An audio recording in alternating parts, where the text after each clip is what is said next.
Well, hey everybody, this is Sino coming to you with another episode of Sentences That Sell, a retrospective look on the sales process, your go-to podcast on modern day selling and how to navigate the complex, ever-changing business environment.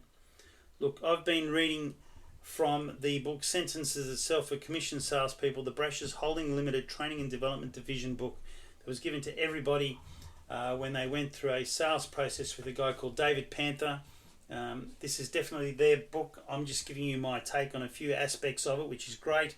Well, I think it's great, but hopefully you will too because you're still listening. But today I really wanted to talk about handling objections and really how to try and reframe and resolve customer concerns. I think my love from acronyms came from David Panther because there's a really good little opening section of the book on page 18, which is all about handling objections. I'm going to read it to you and then I'm probably going to give you my take like I usually do, but here's from the book. Generally speaking, objectives are fairly standard. That is, most people in the main give the same type of objection.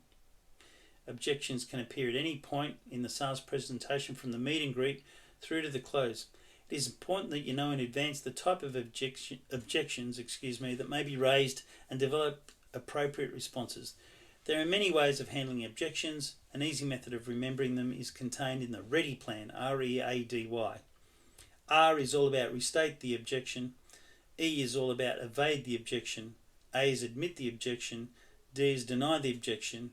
And Y is why do you have the objection?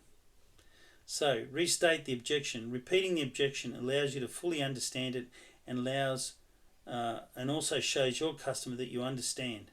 You are then able to reverse the objection into a motive to buy. So an example of that would be, Mr. Sino, would I be correct in believing that you feel that this model would be presenting some difficulty in learning to use it? Sino would say yes. And the answer from the salesperson would be, I take then that if I could show you in a couple of minutes how to play this model, that in fact it would prove it's easy to use? Well, I suppose so. So that's just a great example of that objection. Here's another one, evade the objection. This has the advantage of avoiding lengthy discussion of an objective that is too trivial to allow the presentation to be interrupted or is too big to overcome at the time. So, the example is, that's more than I want to spend. And your answer should be, I can understand how you feel, Sino, but allow me to show you what you can get in the various price ranges. Is that fair enough? Yeah, sure, okay. So, handling objections is really, like I said before, it's exploring the psychology, I guess, behind objections and really you've got to think about techniques for addressing and overcoming them without confrontation. So I talked about David Panther's READY plan. He did that on his right hand, did R-E-A-D-Y. It's really easy to remember. But I guess if you had to look at the most common objections,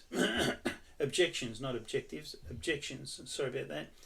It's all about price, timing, lack of need, product fit, and maybe there's some decision-making hesitancy, right, from the client or the customer. So the feel, felt, found method is a really classic technique to help you emphasize with the customer's concern and offer reassuring responses. Now, David Panther took a harder line with the READY, with the restating the objection, evading the objection, admitting the objection, and denying the objection, and why should you have the objection, that sort of thing. So I'm going to just deep dive into a couple of sections here to help you.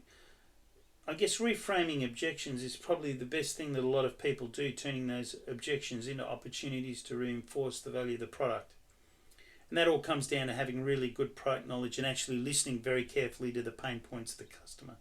But staying calm and professional is probably the most important thing. When you're composed and confident, even in the strong objections that you get or hesitation you get from customers to buy, that puts you in a good position to really overcome any difficulties you have in selling the product.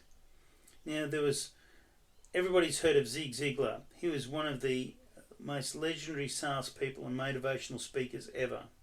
He was known for his ability to handle objections really well, but with grace and skill. He taught a lot of people that objections were sort of a really natural part of the sales process, and they really are. You want people if you're getting objections, it means you're establishing a rapport, deep rapport with your client, because they're being open and honest with you. But Zig Ziglar used to say that objections are a natural part of the sales process and provide a real opportunity to build trust with your clients. So he continually spoke about really listening carefully to the customer and reframing objections as opportunities to provide further value, just like sort of David Panther does in this Sentences That Sell book. So I guess the key lesson here is really don't be scared of objections. In fact, embrace them as part of a better chance to understand how your customer feels or any concerns they've got, and then you can address them head on. And just remember, objections are not rejections. Objections are not rejections. That's another one of his top 10. They're a sign that the customer is really thinking critically about the purchase, right? Because remember, people buy emotionally, then defend logically. When handled really well, your objections can deepen trust and move the sale forward even faster. So, for example, if a customer says it's too expensive, don't just counter with a lower price. Instead, ask, I understand that, but what are you comparing it to? And it's a great line. It gives you a chance to explain why the higher price is justified through the features and benefits. So I mentioned this feel, felt and found aspect, in line with this, READY acronym that David had.